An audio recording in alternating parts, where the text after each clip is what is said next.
Ya, ahí está grabando. Perfecto.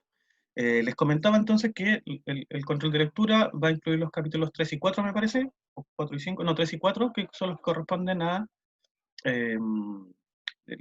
la profundización en los tipos de intervenciones dirigidas y participativas. Y les decía que para la asignatura momentáneamente vamos a considerar el siguiente capítulo, que es el capítulo de intervenciones situadas, en un tipo de intervención participativa, es decir, un tipo de intervención en donde se le da un rol preponderante a los sujetos que tienen la problemática social o los sujetos que están interesados en solucionar la problemática social, que podrían ser los afectados o bien algún grupo cercano o con incidencia o con intereses mutuos. Y lo vamos a distinguir de las intervenciones participativas como aparece en el texto desde desde su forma de entender la dinámica de la sociedad, ¿no? Desde la perspectiva teórica. Y vamos a decir que las intervenciones que son participativas, como aparece en el texto de Montenegro, tienen a la base teorías conflictivistas del desarrollo de las organizaciones. Esto quiere decir que creen que el desarrollo de las sociedades y organizaciones se da a partir de luchas de poder, ¿ya?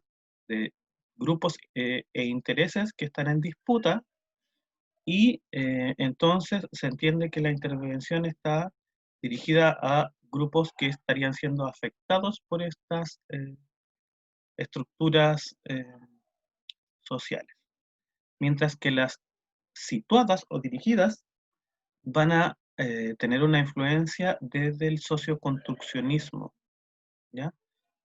En donde no se hace esta lectura de conflictos estructurales, sino que se entiende que los sujetos involucrados, es decir, a quienes va dirigida la intervención o los grupos que participen, porque de alguna manera tienen intereses o son cercanos a los involucrados, van a estar determinados por las articulaciones sociales que tengan. ¿Qué quiere decir?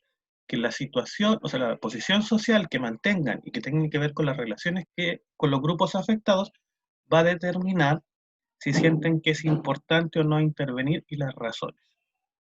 La gran distinción entre uno y otro entonces va a ser que la intervención situada, entendiendo que tienen esta diferencia teórica, va a permitir deshomogenizar a los grupos.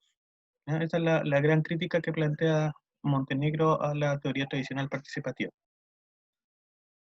Va a indicar que los grupos participantes o quienes se ven afectados por las problemáticas sociales podrían ser grupos no homogéneos y que esta no homogenización, es decir, que no todos comparten características, va a ser una cuestión de acuerdo a la articulación que tengan en ese momento social y va a estar muy determinada por la temporalidad. ¿Ya?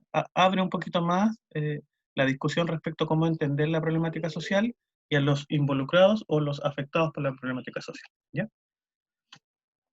Ese detalle lo abordaremos también en las clases cuando estemos viendo directamente cómo se va ejecutando, cómo se va planificando la intervención social. Ya con ejemplo yo creo que se va a volver más simple. Ya, hasta ahí respecto al control de lectura que vamos a hacer. Yo les voy a enviar por correo los capítulos específicos, ¿no? Voy a decir, miren, este y este chiquillo es el que va a entrar. De todas maneras, eso está enviado ya por correo y también está subido a intranet. Cuando tocamos la clase que tenía que ver con la distinción entre las intervenciones sociales, se subió. Ya, pero yo se lo voy a enviar hoy día, apenas terminemos la clase, al ratito se lo envío por correo y le hago hincapié.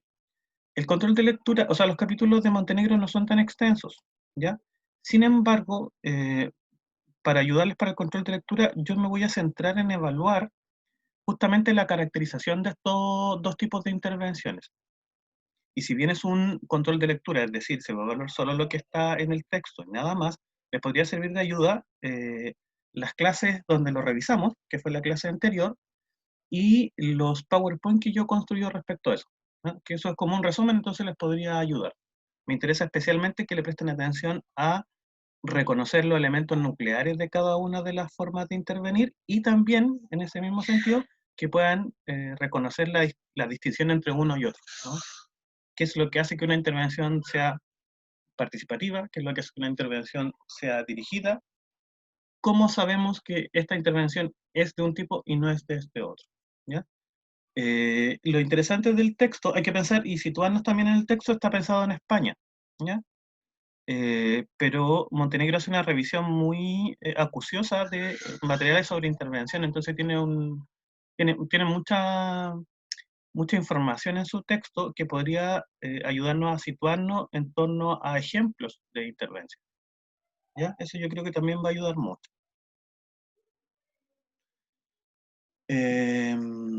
Eso respecto a lo que es el control de lectura que lo vamos a dejar para el próximo jueves. ¿Alguna duda respecto a eso? ¿Una duda respecto al material, quizá? Profe, ¿sería Sí, para el diga. jueves 25? Sí, ¿el jueves? ¿25? Les ¿De la confirmo próxima al tiro. semana? No, este jueves, lo que pasa es que no es tanto, no sé cómo están. Hoy día estamos a...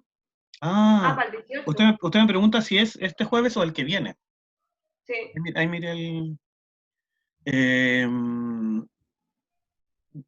lo que pasa es que no me gustaría retrasarme mucho. Si están ustedes con mucha carga, lo que podríamos hacer es ponerlo para el lunes.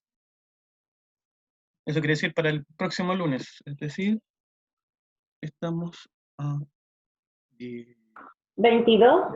16. Claro, claro. Sí. También les quería comentar que estuve pensando cómo hacer el control de lectura, ¿no? Cómo es lo más óptimo. Un poco también yo acomodándome a las tecnologías como con las que trabajamos. Y lo que vamos a hacer es que les voy a entregar el control en ese momento y vamos a destinar una cantidad de tiempo, de minutos, para resolverlo y enviarlo al tiro. Ya, entonces, quizás una buena ayuda para prepararse para este control de lectura, entendiendo que estamos en una situación distinta, es que ustedes vayan preparando sus propios resúmenes respecto a los textos. Y les va a ayudar cuando yo les dé la, la tarea, porque ponerse a leer en ese momento les va a ocupar el tiempo que van a tener disponible para responder. Pero sí, podríamos dejarlo para el lunes 22 si ustedes están con muchas cosas. ¿Habría alguna dificultad que lo hagamos el lunes? En mi caso no. En el mío tampoco. De hecho, yo creo que sería más preferible dejarlo para el lunes que para este jueves. Ya. Ya, por mí Sí, no pienso hay igual problema. que mis compañeros. Para el lunes mejor. Ya, chiquillos, no hay problemas, podemos dejarlo para el lunes sin dificultad. Ahí les doy tiempo, tienen una semana entonces para leer los textos. Como les decía, quien se quiera apoyar, ocupe la misma tabla que vimos la clase anterior. Creo que ahí hubo poca gente. Quizás una vez revisando esto de los problemas sociales podamos repasar la tabla de manera muy general y les va a servir, ¿ya? Porque para la última clase, la última parte, hubieron muy poquitos. Creo que habíamos 3 personas, ¿ya? Entonces voy a destinar un poquito de la clase de hoy para mirar a grosso modo la tabla que les mandé. No sé si alguien la habrá visto, que es una tabla como extensa. Entonces, en realidad son 3 tablas. 3 tablas con mismo eje de observación o de evaluación de los 3 tipos distintos de intervenciones. Ya, solo vamos a dejar entonces para el final. Vamos a avanzar con lo que tenemos ahora, que son problemas sociales. Ya, hemos ido revisando entonces a lo largo de la asignatura que el desarrollo de las teorías acerca de la situación social, psicosocial de los sujetos de nuestras sociedades ha estado evidentemente afectado por el desarrollo de la psicología, que a su vez ha estado afectado por las contingencias sociales y respecto al camino que ha ido haciendo la ciencia en general y las ciencias sociales en específico para entender la posición que tenemos hoy en día. Entonces hemos hablado de cómo implícitamente la psicología social se ha ido preocupando del bienestar de las personas. Pero para poder ser más específico, lo que estudia la psicología social van a ser problemas sociales, ¿no? Van a ser situaciones que son importantes de atender en términos de la sociedad y no solo de los sujetos. Y ahí hacemos una, una distancia con lo que significa la intervención psicológica, ¿ya? Esto nos hace pensar entonces que la intervención psicosocial o la intervención social no es territorio propio de la psicología, ¿no? ni tampoco territorio propio del espacio terapéutico grupal. Es un escenario en donde se ven involucrados distintos actores. Disculpen, esto no avanza.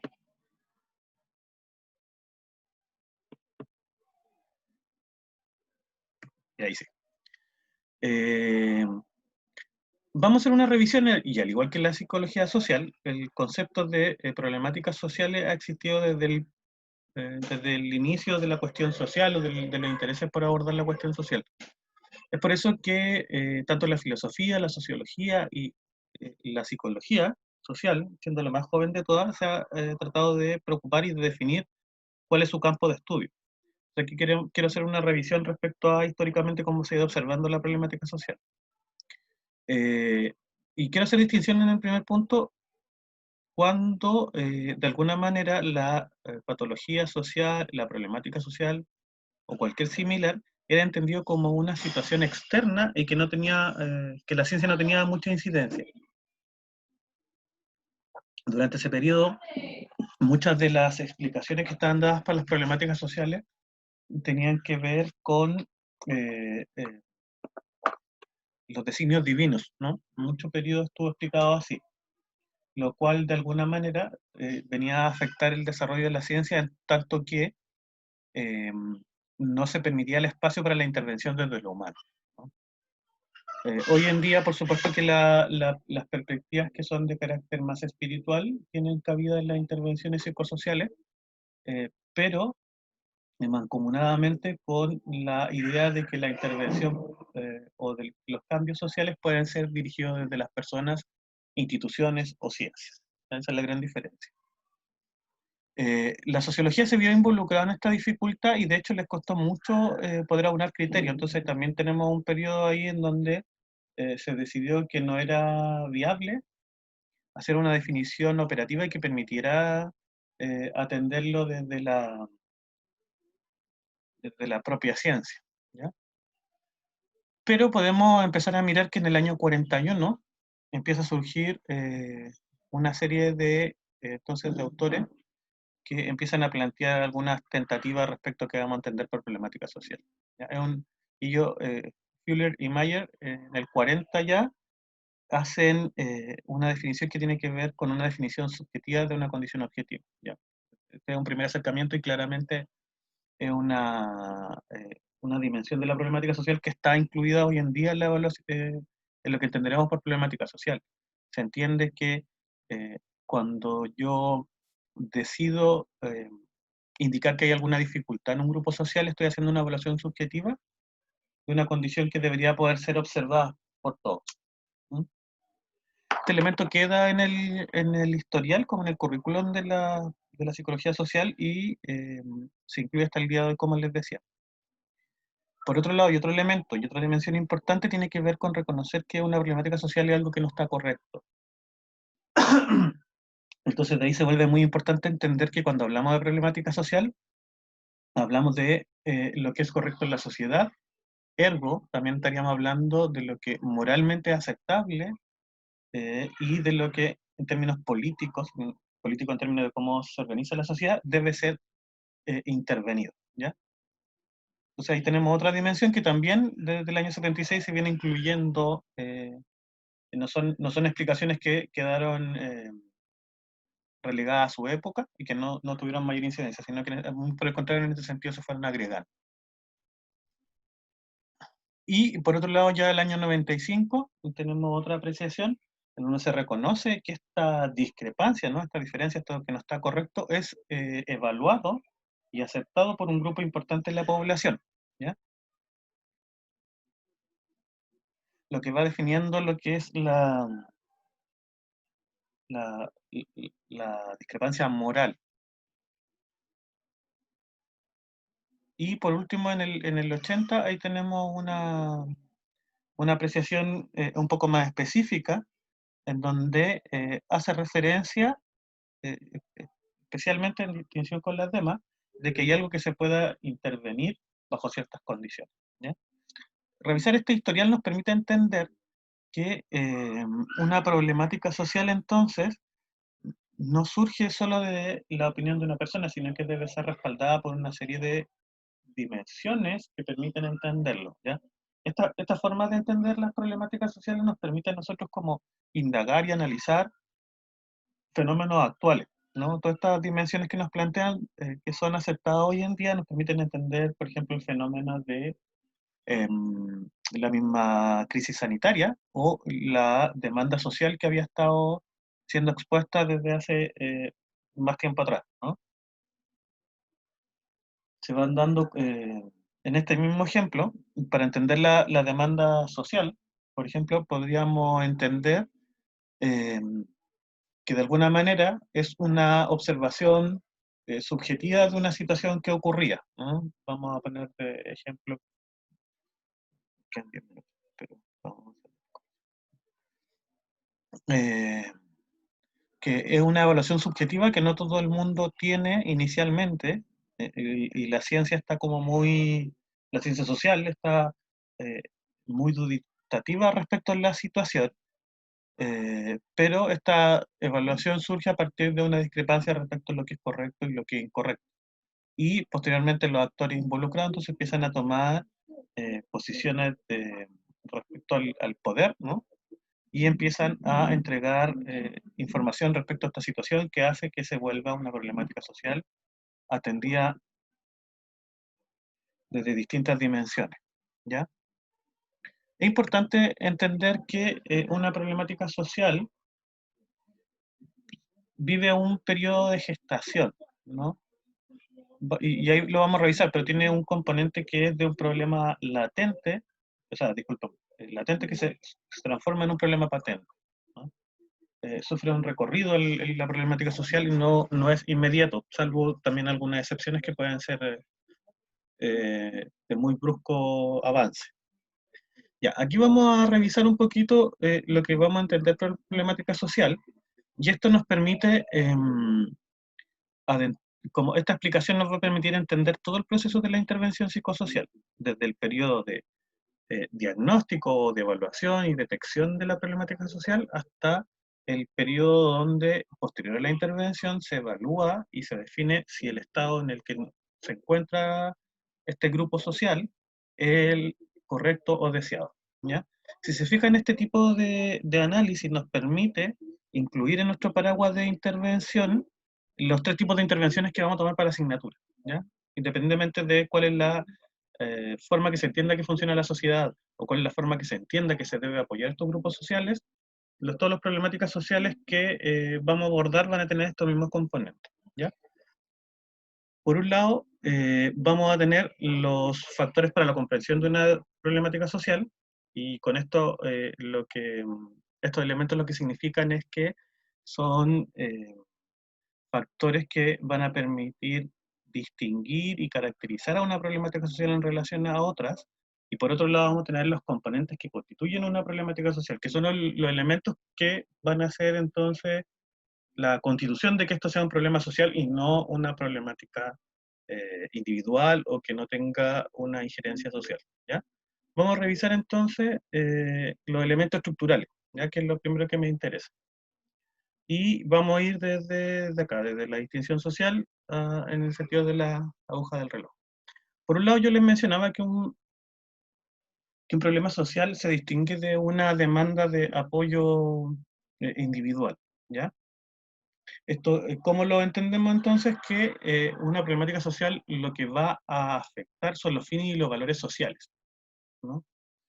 Y si se fijan, este tipo de elemento constituyente va a estar muy determinado por las características culturales de los grupos sociales en los que nos involucremos, ¿no? Así, el consumo de marihuana, por ejemplo, para ciertos grupos sociales, podría no resultar una problemática social, mientras que para otros sí, ¿no? Y eso va a tener que ver con los valores de esos grupos sociales. Un ejemplo respecto a esta situación es la comunidad Rastafari, ¿no? No sé si la conocen, no es tan popular en Chile, pero sí en otras localidades, y tiene que ver con una perspectiva teológica. en donde desde las enseñanzas escritas se asume que el consumo de la marihuana, o llamada preyo ganja, es un proceso de vinculación con sus deidades. Entonces ahí entendemos que, por ejemplo, sociedades que no compartan esta visión determinan que eso podría ser una problemática social si es que se evalúan, si es que se evalúa desde lo que estábamos hablando, ¿no? De lo que es correcto o lo que es normal moralmente en una sociedad. Entonces ahí lo vamos a distinguir de un elemento individual, la problemática social, ¿no? No es el problema de un individuo, sino que es un problema que afecta los valores o lo correcto para varios individuos de un grupo social. Por otro lado, vamos a tener como una evaluación o un elemento subjetivo y objetivo, ¿no? Y el subjetivo lo vamos a entender como la valoración de esta condición que va a estar amparada por una condición subjetiva. Es decir, el consumo de marihuana es dañino porque ciertos estudios revelan que el consumo podría provocar situaciones de peligro para las personas, ¿no? Ahí la evaluación subjetiva sería no es correcto el consumo, y el elemento objetivo serían los estudios científicos que podrían avalarlo. Ahora bien, en una problemática social, siguiendo este mismo ejemplo, no necesariamente puede que esté el elemento objetivo, ¿no? El consumo de marihuana hoy en día en nuestras sociedades está respaldado, está validado, pero anteriormente, no sé si nos trasladamos 30 años atrás, eh, no, o sea, seguía siendo una problemática social, pero no estaban los elementos objetivos. Por ejemplo, no habían estudios que pudieran avalar una u otra posición, porque hoy en día tenemos estudios para distintas posiciones, pero la evaluación subjetiva existía igual. Entonces, ¿qué nos viene a decir este componente? Que la evaluación subjetiva de lo correcto y lo incorrecto debe estar para que sea una problemática social, pero no siempre va a ir de la mano con una condición objetiva que podamos evaluar. Siguiendo otro ejemplo. Podríamos plantear como problemática social la preocupación por el aumento de la delincuencia, ¿ya? Podría ser una problemática social. Sin embargo, nos podríamos encontrar con esta problemática social instalada en los grupos sin que existan estudios serios respecto a si han sido aumentados los niveles de delincuencia o no. O que los estudios, que no hayan estudios que podrían revelar, por ejemplo, si la gente se encuentra en esta condición o no, sino que sería una opinión de algún grupo o de alguna persona a partir de una evaluación subjetiva, ¿ya? Entonces esto nos permite saber que una problemática social no necesariamente va a estar respaldada por un conocimiento objetivo, sino que por una opinión. Y esta también va a estar determinada entonces por lo que es correcto, social y valóricamente. Siempre hay que entender que estos elementos constituyentes van a estar determinados por la multiculturalidad, ¿no? Por las distintas visiones de mundo que conviven al interior de una sociedad o de un grupo social. Por otro lado, entonces vamos a tener que otro elemento que constituye una problemática social va a ser que existe una discrepancia respecto a la norma, ¿no? El estado ideal de las cosas y el estado no ideal, ¿no? Y ahí se distinguen el estado no ideal como una condición que puede ser molesta o que aparezca como una situación discrepante, pero también podrían haber situaciones que sean inaceptables y que requieren intervención más próxima. Este tipo de elementos nos ayuda a entender la agilidad con la que se requieren desde los involucrados la intervención, ¿ya? Hoy día estuve viendo las noticias, por ejemplo, y estuve observando cómo existían demandas por terrenos para la construcción de viviendas en algunos sectores de Santiago. Esta era una problemática social que existía, ¿no? Existía y estaba demandada desde hace mucho tiempo, pero al parecer la situación de la crisis sanitaria entonces agudiza la situación y se vuelve inaceptable y la gente empieza a salir a la calle, ¿no? Porque se vuelve urgente la demanda como forma de resolver algunas necesidades, pero ahora se suma a otras necesidades más. Así que nos queda un minuto antes de que